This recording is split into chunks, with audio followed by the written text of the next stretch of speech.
I always say to anyone joining the team that you got here for a variety of reasons. You got here for your skill, your football knowledge, your character, your work ethic, etc. But I like to send the message that one of the quickest things that could take you off the field or away from your playing time would be inadequate fueling or hydration. I'm Delia Colon, and this is The Zest. Citrus, seafood, Spanish flavor, and Southern charm. The Zest celebrates cuisine and community in the Sunshine State. Today, we're celebrating food, fun, and football. Ever wonder what fuels NFL athletes between the practices, the plays, and all those plane rides to away games? This week, we're diving into the delicious side of football with Jessica Pastuf. She's Director of Performance Nutrition for the Tampa Bay Buccaneers. From made-to-order Belgian waffles to spaghetti and meatballs as a snack, can you imagine? Jessica works with the team's culinary department to fuel and hydrate each player according to his individual needs, which sometimes top out at upwards of, get this, 8,000 calories a day. Back in August, we visited Jessica at the Bucs headquarters during a day off from training camp. In this conversation, she shares what she loves about her job and dishes on what a player might eat in a day. Spoiler alert, it's a lot. She also answers your social media questions like, what are some snack ideas for us mere mortals? Is pickle juice a reliable remedy for cramps? And how much protein do we actually need? Here's our conversation with Jessica Pastuf. Every day is different but the same. So the NFL schedule follows a very routine schedule from week to week and from day to day on certain days of the week. So when we're playing a Sunday game, every Monday from week to week looks the same, every Tuesday will look the same, Wednesday, etc., so forth. But from day to day, it's very different. So on a practice day, my role really looks like helping to ensure the players are hydrating appropriately going into practice, are getting the meals in that they should be, and then on the field, helping them to provide fuel that they need to sustain the practice, and then hydration throughout the practice as well. On off days, we're checking in on players to help with the recovery from games. If injuries pop up, help to provide nutrition to help them recover a little bit faster, and then doing some planning for the week ahead with our travel or home meals at the stadium as needed. So talk to me about crafting an individual player's diet. Like in another universe, if I'm an NFL player, where do you start? When we start with the player, it's really on a foundation of getting to know them as an individual.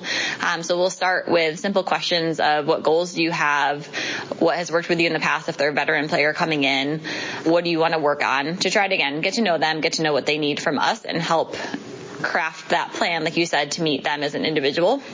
When we have new players come to the team, I'll conduct a nutrition assessment. So we'll go through their typical dietary habits. We'll go through any allergies, medical needs, medical history. We'll do body composition assessment. So we get an indication of their level of muscle mass. Body fat is indicated if they have goals for improving body composition or if they need to make a change in body composition to better suit their position.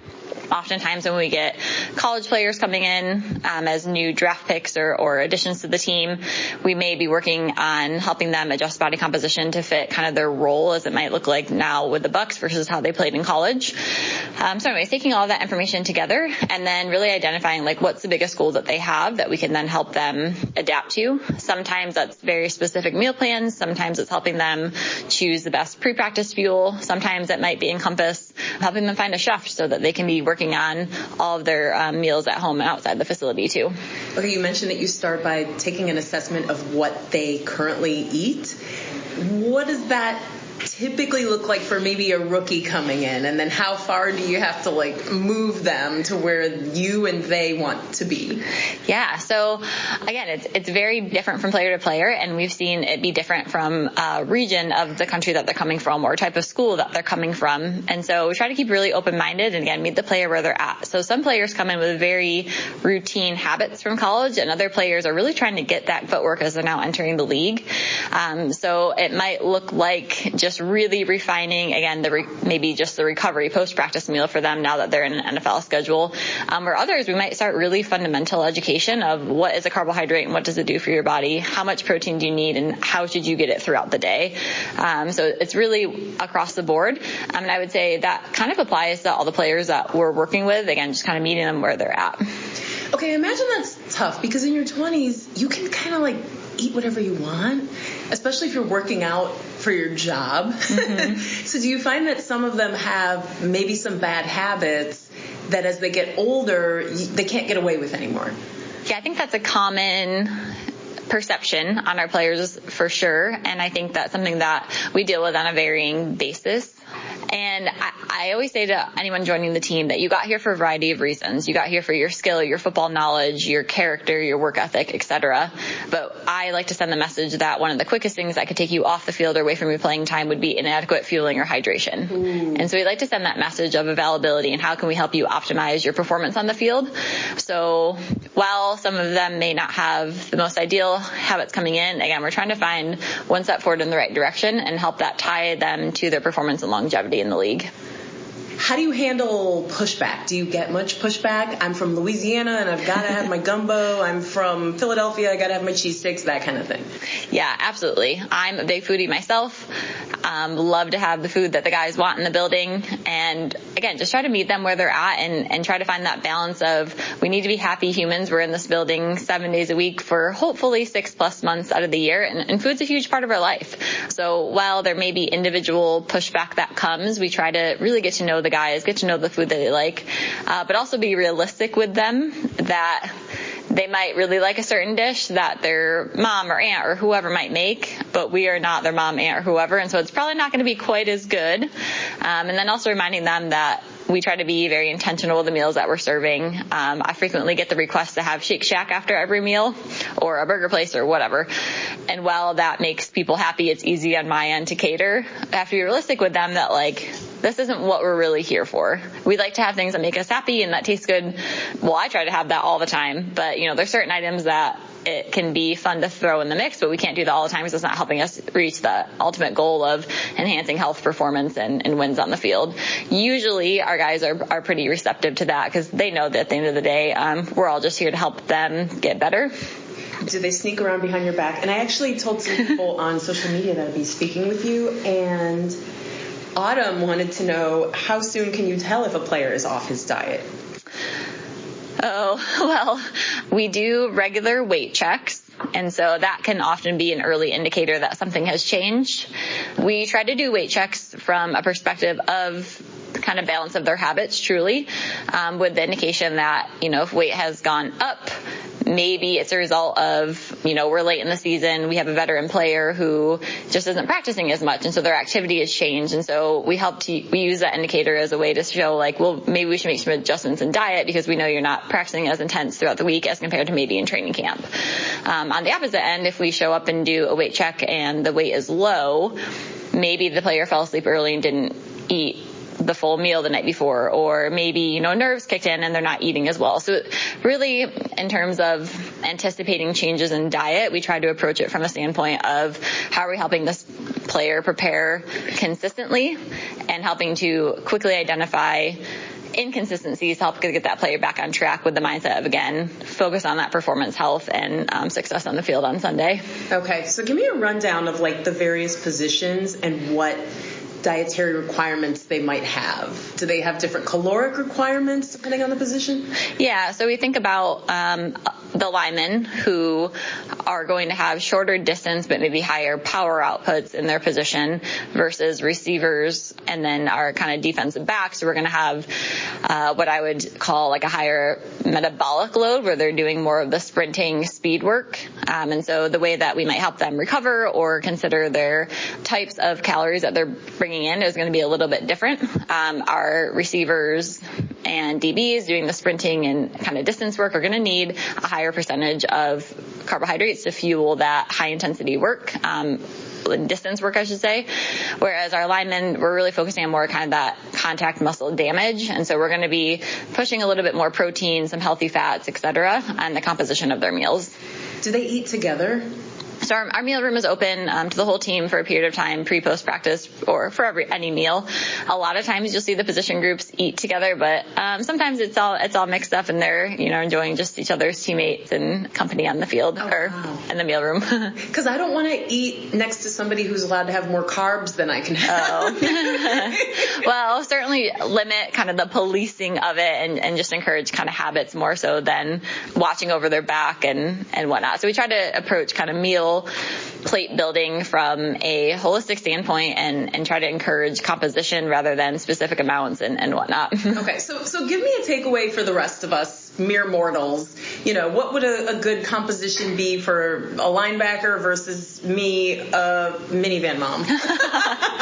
Yeah, I would say the biggest thing that you would see in the difference of a football player versus kind of a non-athlete or even just an active individual is the amount of times that we'd recommend that they eat a day. So my rule of thumb is that we should have a meal or a snack every 3 hours to keep calorie intake up, to keep good protein consumption going, to support lean muscle mass. And so, yeah, that really comes into, we're eating breakfast, we're having a pre-practice snack, we're having post-practice recovery, we're having lunch, afternoon snack, dinner, sometimes at night before bed snack.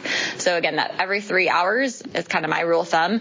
I often will give the example of washing dishes. So when you're washing dishes with soap and sponge, about every couple of dishes you're adding a little more soap to your sponge. I use that example for athletes with protein intake because their bodies don't store protein. So every couple hours you need to give the muscles another little dose of protein to keep your muscles active and recovering and building back up. Oh, okay. The 3 hours is for the football players or for us? Well, all humans could probably benefit from regular protein consumption, but especially for these humans who go through a lot of muscle recovery needs, we're really pushing that about every 3 hours. Okay, because as you're talking, I'm like, I think I'm doing that now. Which is great. I don't know. What are some of your favorite proteins? Oh, I'm a big seafood person, so here in Florida we have great access to seafood, so I would say that's one of my favorites for sure. Okay, and Jane on Facebook asked, how much protein do we actually need? How do we calculate that? Yeah, so the standard recommendations are, most of the time you're going to see a weight-based recommendation. So it's going to be 0.8 grams per kilogram all the way up to 2.25 under times of great distress. So that could be surgery, that could be a big need to put on a lot of muscle mass. The average person, I would say, is probably the needs are going to be closer to 1.5 grams per kilogram. When we talk about protein consumption, we want to be hitting in a range of 20 to 60 grams of protein at a time. Much more than that, the body has a hard time kind of processing it. And again, you don't really store excess protein like you would fat or carbohydrates in the diet. So that's where that frequent consumption comes into play. If we want a dosage coming in regularly rather than a huge amount at once. Okay. So first I need to figure out how many kilograms I weigh. Right. That's a good point. So, okay. Can you talk me through a day of eating? I just love, those celebrity magazines when they do like sure. What I eat in a day, or you're in front of somebody in the grocery store and you like see what's on the conveyor belt. Can you talk me through, and I know you probably can't name names, but just, average Joe football player morning to night, what they would eat? Sure. I think of a couple examples here. Right now in camp, this is probably going to sound funny because you might not think a football player would have a hard time eating with appetite. However, we're on the field at 8:30 in the morning, so it's pretty early, and the heat is quite extreme this time of year. So there's hesitancy to eat a lot in the mornings. So we try to focus on very carbohydrate-dense foods. A lot of our players right now are having like Belgian waffles or pancakes made to order, topped with a little bit of maple syrup, some fruit, maybe a scoop of scrambled eggs, or like a Greek yogurt for a little bit of protein to get in there. We do fresh cut fruit and like some carbohydrate chews on the way out to the field, so I might grab a cup of that. On the field, we're pushing lots of fluids, sodium, and carbohydrates, so we're getting a good mix of water, Gatorade, and some other electrolyte enhancers on the field. Come off, and the majority of our guys will do a recovery smoothie, whether that is to help replenish calories, get protein recovery in, or maybe just more of the antioxidant sort of fruit and things that would go in a smoothie for recovery. Sometime within an hour coming off the field, so let's call that 11:30 or 12, we're getting a lunch meal in. Our players who have to lift in the afternoon might come back for kind of a second mini lunch after that lift, so call it about 2 p.m. In the afternoons, we'll have the players will be meeting, so we'll do a snack. So that might look like a turkey club sandwich or a pasta bowl of spaghetti and meat sauce in it. That's the snack? Mm-hmm. Wow. And then they'll go out for a walkthrough and come back in. We'll have dinner, which is going to be a variety of menu options, but usually we're going to have a a rice, potato, or pasta, a chicken, beef, or a fish option. So, just a regular dinner meal. And then before bed, the snack is going to vary from a PBJ and a milk to a Chipotle burrito and a protein shake, depending on the player and their calorie needs. OMG. Okay, so how many calories would that be? Yeah, I would say, that's always a huge question that people will ask, but if I had to pick a number to say or give a range for that would meet the needs of the majority of our players, we're looking at around 4,000 to 6,000 calories, upwards, some of them probably 8,000 or more. But I would say the average player is going to need to be hitting 4,000 to 5,000 calories right now. Unbelievable.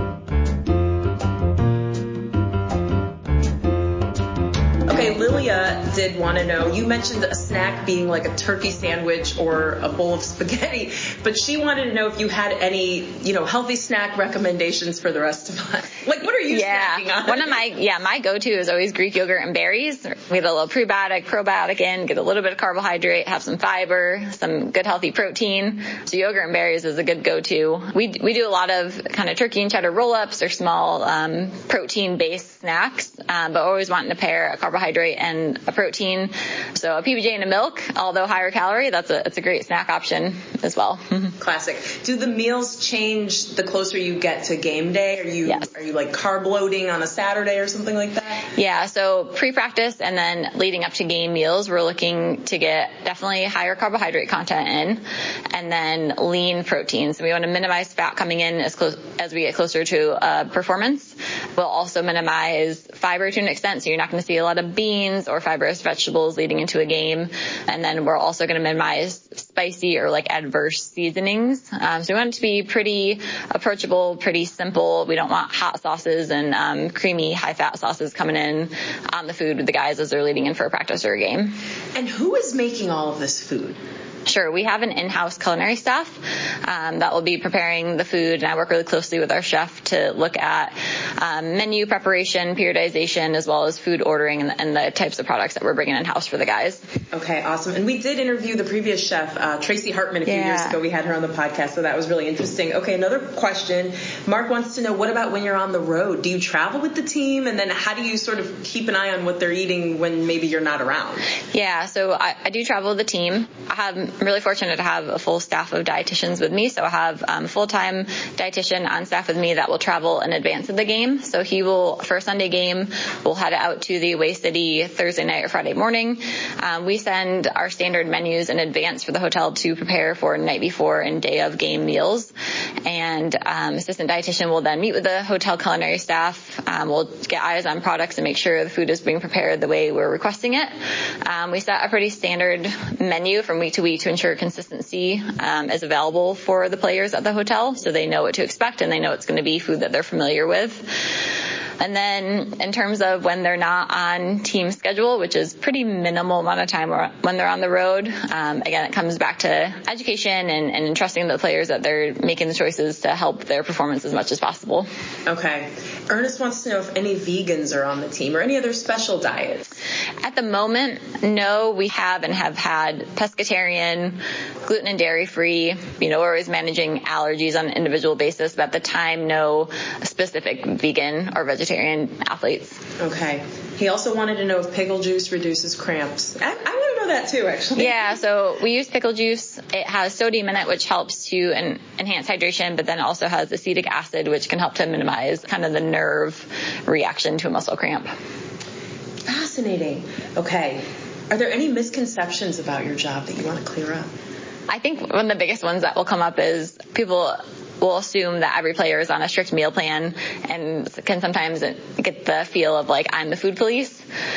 I would just reiterate that, we work with our players on a very individual level, and we help them to achieve the goals that are important to them. We help to create an environment where they're surrounded by good options. But at the end of the day, they're free living humans, can make choices, and we just have to support and encourage the best we can. And you said that you will sometimes connect them with a personal chef. If they're here and eating all their meals here, well, what do they need the chef for? Yeah, this time of year we have a lot of meals in-house, but as off seasons come up or when we get into a weekly schedule and they have player off days, they have dinners on their own, and if they're not traveling with the team, they might want food on the weekend when we're not in the facility. So it is not a lot of meals outside the facility. We do prepare a lot, but for the time that they're away, we'll help with that if needed. Okay. What's the hardest part of your job? Ooh. Hardest part of my job, I would say a mix between planning flight meals. Flight meals are hard. Food on a plane is hard. And then, this time of year when there's 90 guys and it's 100 degrees, hydration's hard to keep up with. Oh, I bet. Yeah, we're recording this in August. Say more about the flight meals. So we do a meal as the guys board the flight that will cater, and then in flight, just like you would see on like an international flight, we do meal service for our longer flights. But a lot of things to consider with a meal on a flight is, to name a few, food that will reheat well. So of course, food prepared on a flight is heated in an oven, so you have to consider what's going to reheat well and hold. The smell of the food, because it's an enclosed space, we want to limit smelly food items. So I would not do a whole lot of seafood or Brussels sprouts or things that might be a little smelly. And then just considering kind of the location we're going to, and if there's local food, and the time of the flight. At times we're flying home at midnight, 1 o'clock in the morning. So would you really want to eat that late at night after a game? So plain food is challenging. What reheats well? Because you're talking about taking a bunch of like world-class athletes to a destination to perform. But I'm thinking about when I get home at 9 p.m. and, we're tired and we have homework and soccer and all that. And I'm like, what's going to reheat well? And that kind of thing. So what are your go-tos? A lot of times it's going to be pasta or like casserole dishes. So like a lasagna style or an enchilada style, meatloaf and mashed potato kind of dish. So something that's going to be hearty, approachable to eat, especially after a game if the guy's got low appetite or just kind of tired but needs some calories. And again, we'll reheat well and hopefully limit the smell on the plane. Oh my gosh. Yeah, my mind went straight to lasagna. All right, one last question from a fan, and then I want to ask you about yourself. Chef Justin Timoneri, he's the executive chef of Fresh from Florida in Tallahassee, and he wanted to know if you use any Florida-grown produce or maybe where you source your ingredients. Yeah, we have several local vendors that we use. So as much local as we can, we will get. Nice. All right. I want to ask you, how did you get into this? Somebody listening wants your job. Yeah, it's very unique. As I started school, really the thought to get into nutrition came from loving food myself and then just loving being active. And so I remember in high school kind of Googling jobs that had to do with activity and food, and dietitian came up. And I had this concept of a sports dietitian, but at the time it was still relatively new. So I kind of went through college thinking, let me become a dietitian and we'll see what opportunities exist. As I progressed through school, I got a little bit of exposure to athletics, ended up in a grad school program at the University of Utah where I was able to intern with Utah Athletics.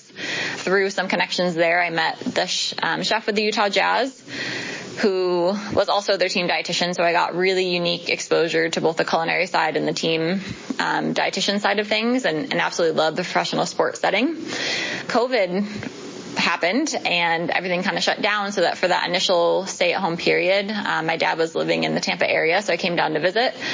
And while I was with him, I thought, if I end up living in Tampa, who could I connect with? So reached out to the Buccaneers, ended up being offered an internship with the team, and have been fortunate enough to be with the team and progressing through roles ever since. Ooh, I love that. Yeah. Yes, I love initiative. So where are you from originally? I'm from upstate New York. Okay, so what'd you grow up eating? Probably a lot of casseroles. Yeah, a lot of casseroles. A lot that reheat well. Yep, yes, absolutely. Oh, that's amazing. Okay, what do you love about this job? Are you an athlete? I like to be active. Like to be in the weight room every morning, but I would not call myself an athlete anymore. Play sports through high school, but what I love about the job is just the team environment. It's so unique. You see how hard the athletes are working, and you just want to give them everything that you can to support that effort and initiative. I think the camaraderie of the team and being a part of both the successes, but then overcoming the challenges is just it's so unique and, again, really motivating from a support staff standpoint to try to help the athletes with anything that they need to be successful. Yeah, that's pretty cool. You're the woman behind the men because they couldn't do it without you. Yeah, that's pretty amazing. Yeah. All right, last question. You said it's okay to have some treats once in a while. So what's your favorite stadium food guilty pleasure? Oh, I love a good pizza and I love a good burger for sure. And then the team has a tradition to have an ice cream station night before games. So we love a little scoop of ice cream and a cookie when we're on the road for sure at the hotel. Oh, fun. Oh, this was so much fun. Anything else we didn't touch on that you think people want to know about your job? What didn't I ask you that I should have asked you? I think a fun fact that, especially relative to the time that we're in now, is just hydration. So it's not uncommon for us to see guys lose anywhere from 8 to 12 pounds in a practice of sweat. Whoa. Copious amounts of sodium. And so, yeah, something that I take a lot of pride in is hydration management, and it's a big part of my job this time of year. So, yeah, we have to be very strategic with how we administer that amount of fluids and sodium back to the players because it is a lot, and if it's done wrong or too much at once, it can cause some pretty significant GI distress with the amount of sodium and water that they're losing. So yeah, it's a big part of the job right now, and I think it's something that you probably would never know that a player would lose that much in a practice otherwise. That is wild, and I don't know if this is appropriate, but I'm like, I would have to pee in the middle of the game. Oh, well, yeah, they're usually losing so much that the amount that they're drinking isn't causing them to go to the bathroom in the moment, but sometimes that happens. Yeah. Okay. So what about the rest of us? I'm not playing in a football game, but even walking from like my car into this building, maybe I lost half a pound. Yeah, this time of year you could. Standard hydration recommendations are going to be half your weight in fluid ounces per day, plus if you're an active individual, accounting for some fluid losses in sweat. So typical recommendation is going to be 24 fluid ounces for every pound lost in sweat if you were to weigh yourself before and after activity. So should I be putting salt in my water or like electrolyte packet? If you're active in Florida this time of year, I would definitely recommend some additional sodium and carbohydrates. Okay, I need that. Well, this is fascinating. I'm going to be thinking of you the next game I watch. Awesome. Thank you so much. Thank you. Jessica Pastuf is Director of Performance Nutrition for the Tampa Bay Buccaneers, and you can see a photo of us with Jessica on the Bucs practice field. Just head to Facebook or Instagram at The Zest Podcast. I'm Dalia Colon. I produce The Zest with Andrew Lucas and Alexandria Ebron. The Zest is a production of WUSF, copyright 2025, part of the NPR network.